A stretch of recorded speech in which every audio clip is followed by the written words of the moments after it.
Bonjour à tous et bienvenue dans cette nouvelle vidéo de la chaîne Apps and Productivity by Action Agile. Aujourd'hui, nous allons parler du management et nous allons notamment parler de comment le management ou même certains managers peuvent tuer le sens que les employés ont dans leur travail. Alors je n'en fais pas une généralité, je ne dis pas que c'est le cas de tous les managers ou du management en général. En revanche, il y a certaines techniques de management et certains managers qui peuvent avoir des pratiques qui poussent les salariés à ne plus comprendre pourquoi ils travaillent et ce qu'ils font. Et ça, c'est extrêmement dangereux. Et bien sûr, c'est dangereux d'une part pour les salariés eux-mêmes, parce que quand vous tuez le sens que chacun a dans son travail, eh bien, in fine, ce qui va se passer, c'est qu'ils seront démotivés et qu'ils n'auront plus envie de travailler. Ça peut même amener les gens à vouloir changer de carrière professionnelle, je l'ai déjà vu. Ce que nous allons faire aujourd'hui, c'est que nous allons voir deux vidéos et je vous donnerai également un exemple qui est issu de ma propre expérience de ce genre de cas.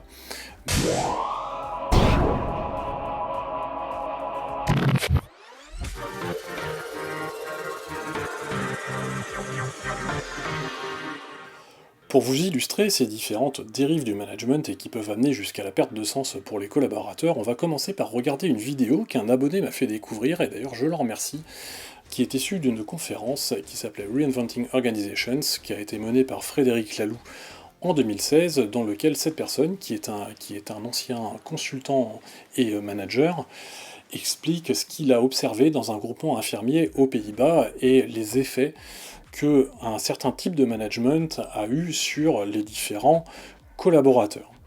Il se trouve aussi qu'il y a quelques semaines, j'ai regardé une émission politique qui était Jean-Luc Mélenchon face à Baba. Alors évidemment, aujourd'hui, on ne va pas parler politique, mais simplement dans cette émission, il y a eu un médecin urgentiste qui est intervenu et qui a expliqué ce que lui-même vivait dans les hôpitaux et certaines aberrations qui sont aujourd'hui présentes. Alors les deux vidéos sont intéressantes parce qu'elles sont dans le même secteur, étant donné qu'on parle du monde de l'hôpital, et que en fait ce qu'explique Frédéric Laloux va illustrer les conséquences qui sont ensuite expliquées dans cette émission politique. Ce qui, moi, m'a frappé également, c'est qu'on constate les mêmes effets et les mêmes sources dans le monde de l'informatique et de la tech sur lequel moi j'interviens, et j'imagine qu'en réalité on pourrait constater la même chose dans tous les secteurs d'activité. Alors du coup, je vais également vous donner un retour d'expérience sur ce que j'ai vécu chez un client qui là aussi a eu des managers qui ont amené à certains non-sens. Et enfin, nous discuterons de comment il est aujourd'hui possible de faire autrement, et c'est surtout cette partie-là, bien sûr, moi qui m'intéresse aujourd'hui. Si le contenu de cette vidéo vous plaît, je vous invite à cliquer sur le pouce bleu juste en dessous, à vous abonner à la chaîne sans oublier de cliquer sur la cloche pour ne pas rater les prochains contenus, mais on passe tout de suite à ces trois exemples.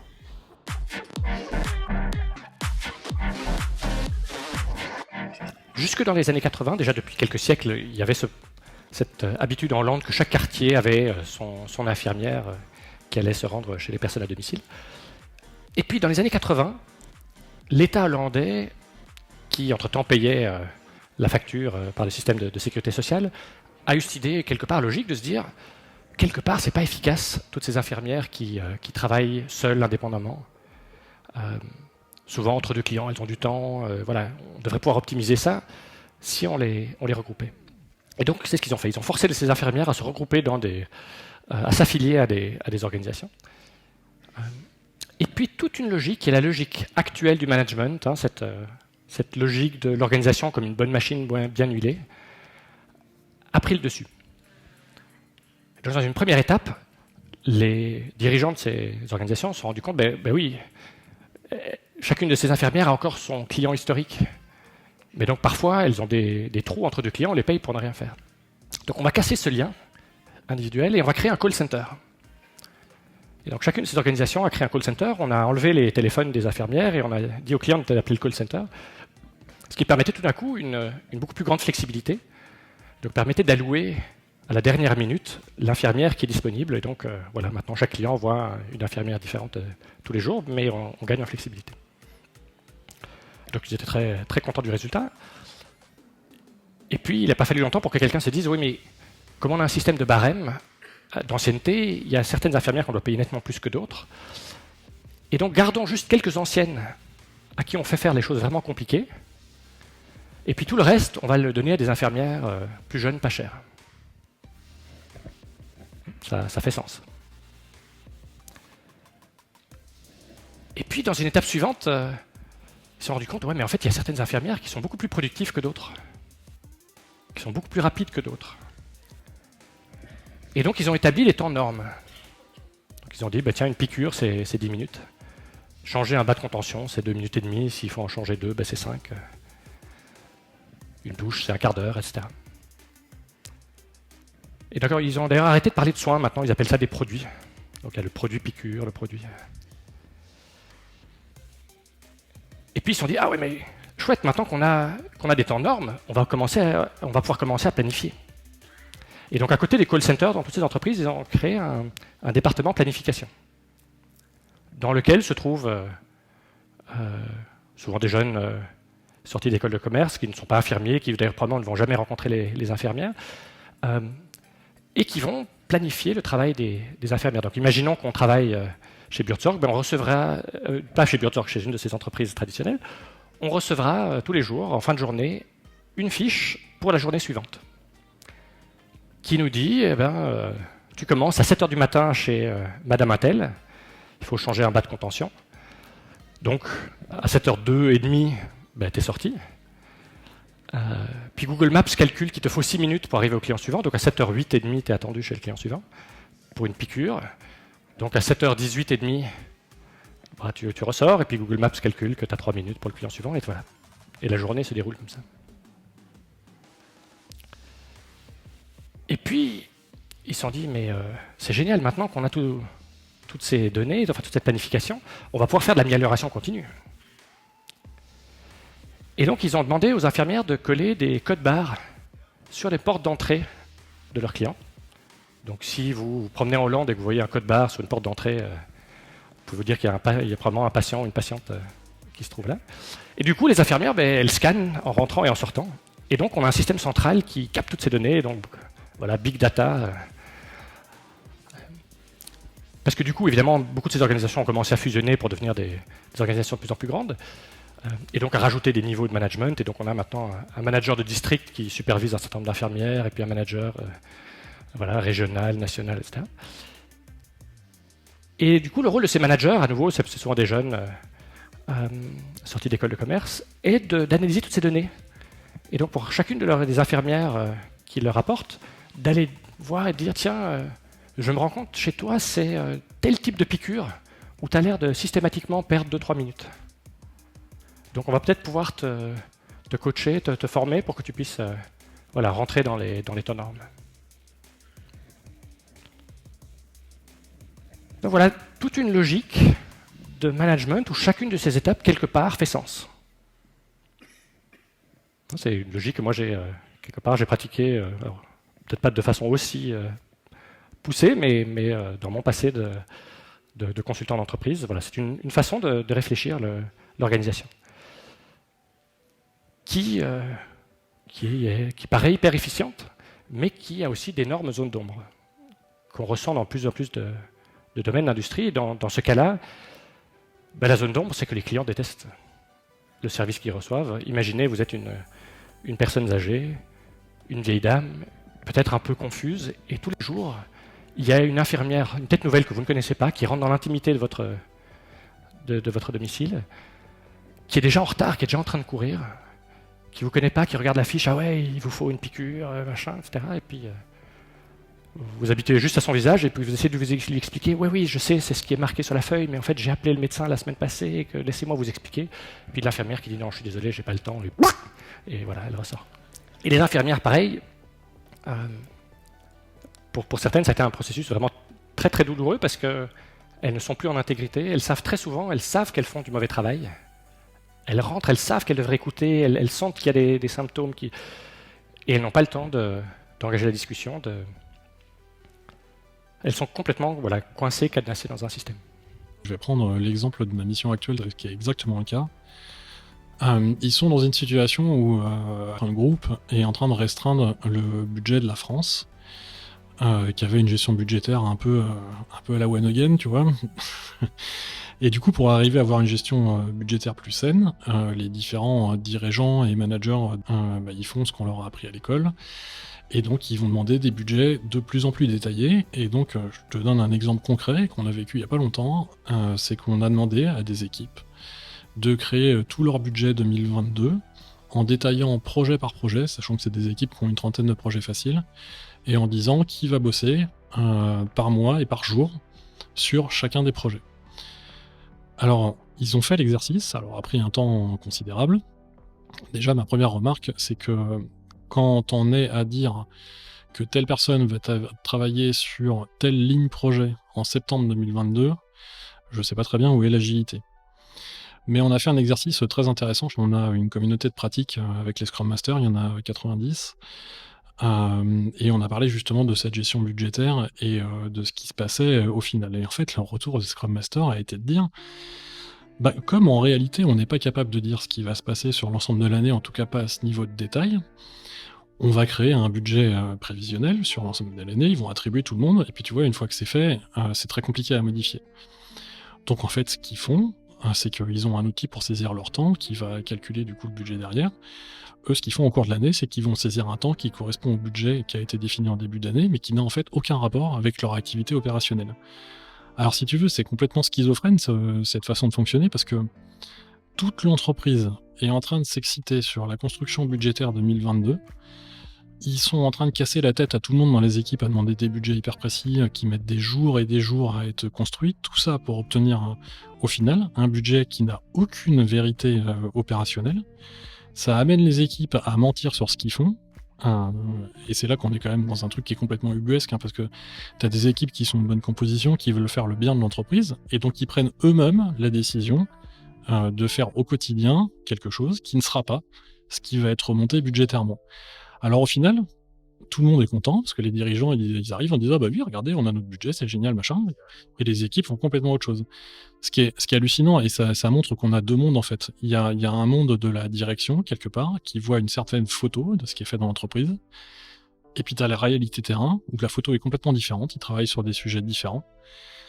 Et c'est bien ça qui me dérange dans les organisations pyramidales, c'est que en fait, ta pyramide elle se divise à certains niveaux, et la vision des gens qui sont sur la partie haute de la pyramide et ceux qui est en bas, et c'est pas la même, quoi. Et ces gens-là vivent dans des mondes différents, et les dirigeants, de ce fait, vivent dans un monde qui est fictif. Sauf que ça a vachement d'implications, parce que du coup, ils vont prendre des décisions sur ces bases-là, et on voit pas comment ces décisions pourraient être bonnes, étant donné qu'ils le font sur la base d'informations qui sont pas correctes. Mon avis, c'est que si ces dirigeants, plutôt que de chercher à contrôler leur ligne budgétaire à la journée près, faisaient confiance à leur équipe dans leur capacité à délivrer ce qui est vraiment nécessaire, déjà d'une part ça prendrait beaucoup moins de temps, et puis ça éviterait de demander à des Scrum Masters de passer des semaines entières à construire des budgets, ce qui n'est pas leur métier. Et du coup, ces Scrum Masters aujourd'hui, ils se retrouvent dans une position où c'est des PMO en fait, si tu vois, ils font des budgets alors qu'ils sont pas venus là pour ça, quoi. Et du coup ça fait qu'on fait perdre du sens à ce que font ces gens-là, alors qu'il y aurait des moyens beaucoup plus simples. Mais ces moyens beaucoup plus simples, pour les obtenir, il faut accepter de faire confiance aux gens.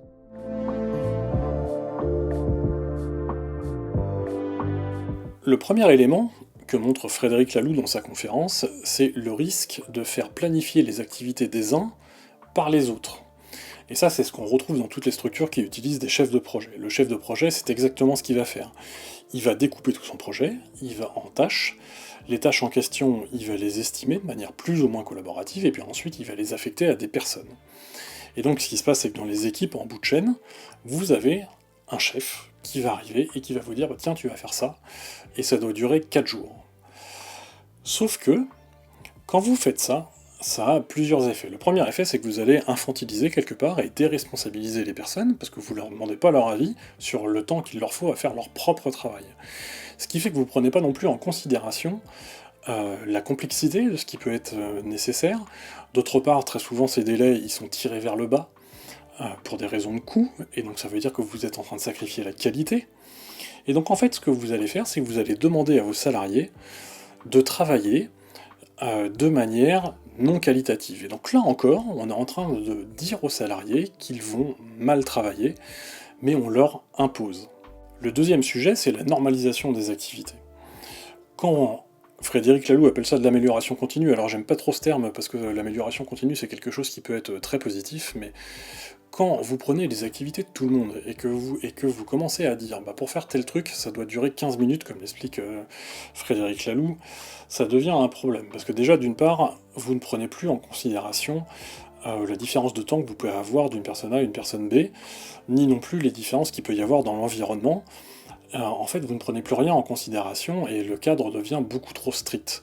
Et ça aussi, ça va amener les gens à mal travailler. Et ils s'en rendent compte. Et ça aussi, ça commence à détruire le sens du travail de chacun. Ensuite, on parle de l'ajout de niveau management. On a beaucoup d'entreprises, et plus l'entreprise est grande, plus c'est vrai, où le nombre de strates entre le PDG tout en haut et les équipes tout en bas est extrêmement élevé.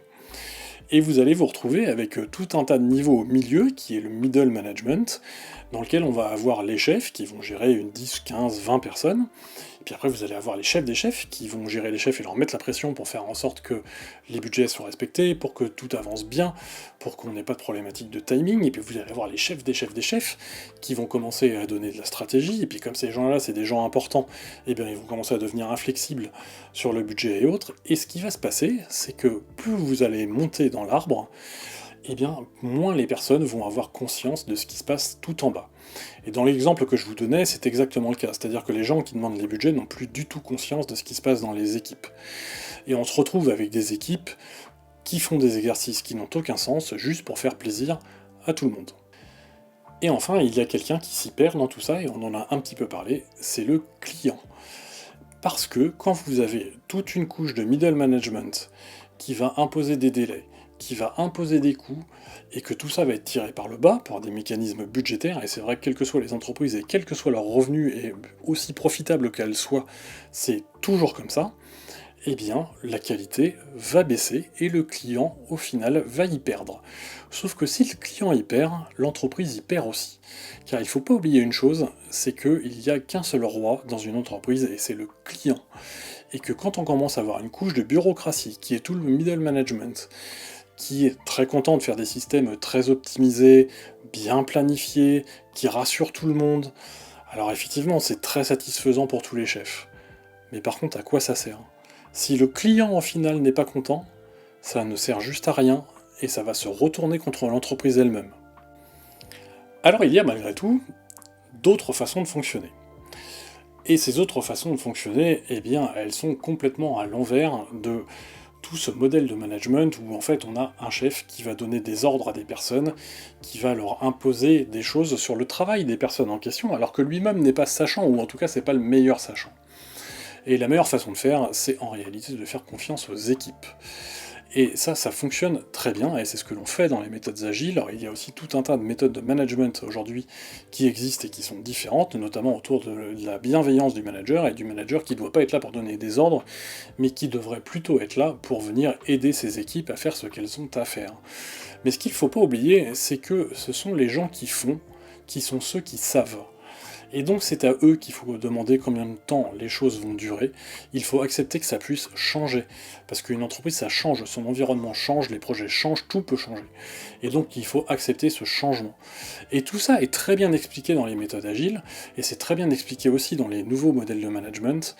En tout cas, il faut absolument arrêter ce management de chef pyramidal, avec tout un tas d'étages de middle management qui coûtent une fortune et qui ne font que de la bureaucratie, car la seule chose que vous allez faire en faisant ça, c'est que vous allez détruire le sens du travail, encore une fois, de vos collaborateurs, parce que déjà, d'une part, ces derniers se rendront compte qu'ils travaillent mal, ça va leur donner envie de partir parce qu'ils ne seront plus motivés, éventuellement ça va les mettre dans une situation où on leur demande des exercices impossibles, et que du coup ça peut les amener là aussi à faire des burn-out. Tout ça est nocif pour tout le monde.